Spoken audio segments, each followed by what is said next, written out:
Teman-teman, seperti biasa, bagaimana kabar kalian di minggu ini? Semoga semuanya baik-baik saja ya. Yup, kita akan kembali membahas chapter terbaru yang beberapa panel menarik patut untuk diperbincangkan. Dan salah satu hal yang menarik adalah bagaimana bisa seorang naga langit tidak mengetahui abad kekosongan. Ini terlihat pada saat salah satu Tenryubito sedang menyaksikan siaran Vegapunk di Marejoa. Mengejutkannya, dia tidak mengetahui tentang masa abad kekosongan. Nah, jadi mengapa bisa? Inilah yang akan kita bahas dalam video kita kali ini ya. Namun seperti biasa, jangan lupa subscribe, like, dan komen untuk bentuk support kalian atas channel ini ke depannya. Jika sudah, terima kasih banyak dan bersiaplah nakama. Tarik jangkar dan mari kita berlayar.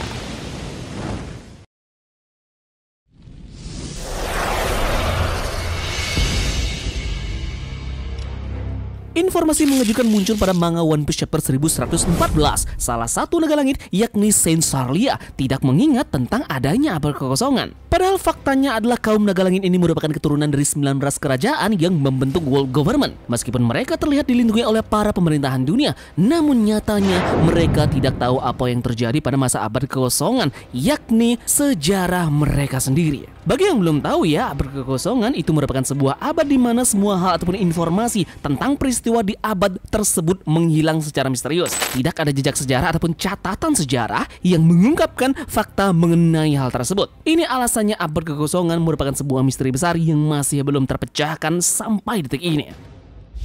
Saat abad kekosongan terjadi, banyak peristiwa besar yang muncul. Namun, peristiwa apa yang terjadi pada saat itu tidak pernah diketahui oleh orang-orang. Salah satu hal yang bisa membongkar sejarah abad kekosongan yakni benda yang disebut poneglyph, yang berisi literatur kata-kata yang akan mengungkap kebenaran tentang apa yang sebenarnya terjadi pada abad kekosongan tersebut. Bagaimana bisa seorang naga langit sendiri tidak tahu tentang abad yang hilang ini? Kita pun jadi bertanya-tanya bagaimana bisa masa depan ini tercipta. Dengan kesimpulan, ini hanya segelintir orang saja yang mengetahui hal tersebut sampai detik ini. Jadi dengan asumsi ya, memang ada beberapa kejahatan yang seseorang lakukan hingga ingin menutupi abad yang hilang ini, hingga naga langit sendiri tidak mengetahuinya. World Government sendiri merupakan organisasi yang terbentuk sekitar 800 tahun yang lalu. Organisasi ini terbentuk dari aliansi 20 kerajaan yang bekerja sama untuk menaklukkan kerajaan kuno. Mengapa mereka menyerang kerajaan kuno masih menjadi misteri sampai sekarang. Namun hal tersebut merupakan sebuah kejahatan yang besar. Inilah yang mungkin menjadi alasan mereka memutuskan untuk menciptakan Void Century, yang tidak lain tujuan utamanya adalah menutupi apa yang sudah mereka lakukan. Para kaum naga langit seringkali menganggap diri mereka sangat berbeda dari orang-orang kebanyakan. Mereka bahkan enggan untuk menghirup udara yang sama dengan mereka. Kedudukan mereka hanya satu peringkat di bawah Gorosei atau 5 tetua untuk masalah wewenang yang merupakan penguasa tertinggi dari world government. Nah, sebagai keturunan dari para pendiri world government, logikanya mereka semua mengetahui sejarah ataupun informasi mengenai apa yang terjadi pada masa abad kekosongan. Yang paling masuk akal sekarang tentunya adalah cerita tersebut diwariskan dari masa ke masa, hingga kemudian ceritanya terdengar ataupun diketahui oleh generasi baru naga langit. Namun anehnya, mereka justru tidak mengetahui tentang adanya abad kekosongan. Saint Sarlia belum pernah mendengar tentang abad kekosongan. Jadi, apakah kemudian para naga langit lainnya juga mengalami hal yang serupa? Mungkinkah ini ulah dari Im Sama yang bertanggung jawab atas terjadinya abad kekosongan dan menutupi semuanya, termasuk kaum naga langit yang tanda petik dilindungi olehnya?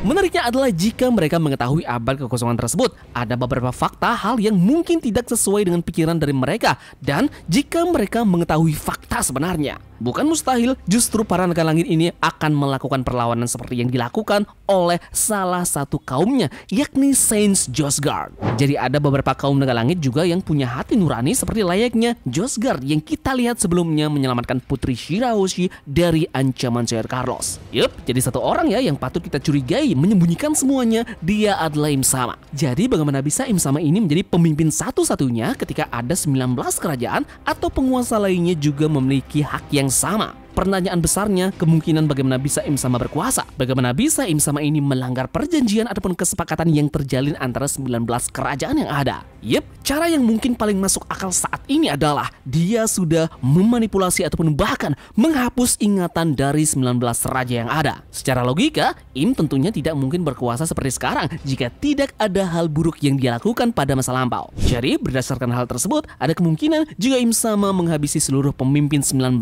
kerajaan ini di mana dia mengkhianati seluruh kerajaan tersebut. Yep, ini juga yang kemudian terjadi pada keturunan pemimpin-pemimpin tersebut. Dalam hal inilah Im Sama juga menghapus ingatan dari para kaum naga langit atau memanipulasi ingatan mereka sendiri.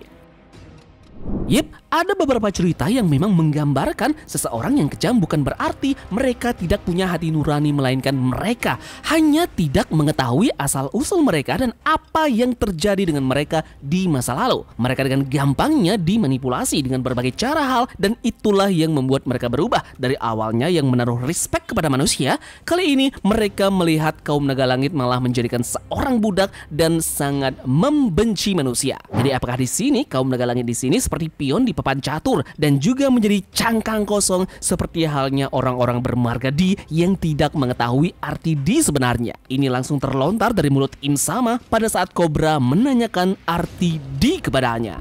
Yep, kasus para kaum naga langit sama sekali mereka tidak mengetahui sejarah dari mereka sendiri berkat manipulasi dari Im Sama. Kemudian ada juga panel menarik lainnya, yakni pada chapter 1114 Saturnus masih belum menemukan di mana letak sumber sinyal yang menjadi momok menakutkan dari pemerintahan dunia. Karena tentu ya pesan dari Vegapunk masih berlanjut hingga saat ini. Segala cara upaya sudah mereka lalui dan kuasai, seperti halnya menumpukan semua pasiwista, mengintimidasi semua kelompok yang akan melarikan diri. Frontier Dome juga sudah tembus dan segala macam bentuk keamanan sudah berhasil dijebol oleh mereka. Namun hanya satu yang tidak bisa mereka kuasai saat ini, yakni mendapatkan sumber sinyal siaran tersebut. York berkata bahwa jika aku menjadi Vegapunk, di manakah aku akan menyembunyikan benda tersebut? Nah, bagaimana jika jawaban dari semua ini sangat sederhana, yakni jawaban ini mungkin sudah ada di hadapan kita sepanjang waktu. Yep, itu ada tepat di kepala dari Vegapunk sendiri, tepatnya di kepala apel miliknya.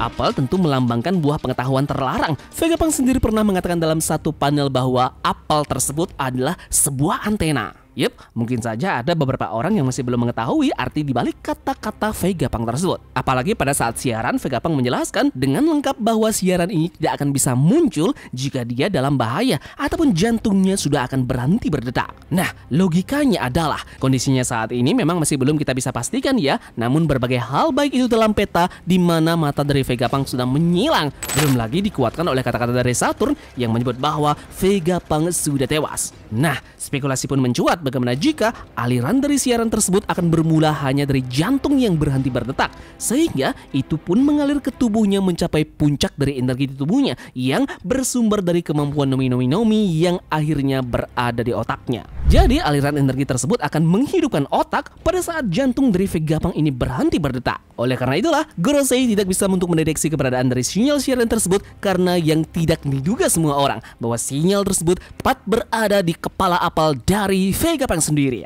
Yup, jadi sekarang waktunya giliran kalian berpendapat bagaimana pendapat kalian tentang mengapa naga langit tidak mengetahui soal abad kekosongan, begitu juga dengan di mana tempat letak persis sumber sinyal siaran dari Vegapunk berada saat ini. Jadi silahkan tulis di kolom komentar ya, dan terima kasih dari kalian yang sudah mau ikut berlayar bersama-sama Tamagon hari ini. Sampai jumpa di teori selanjutnya. Sekian dari Tamagon dan turunkan jangkar. Mari kita berlabuh.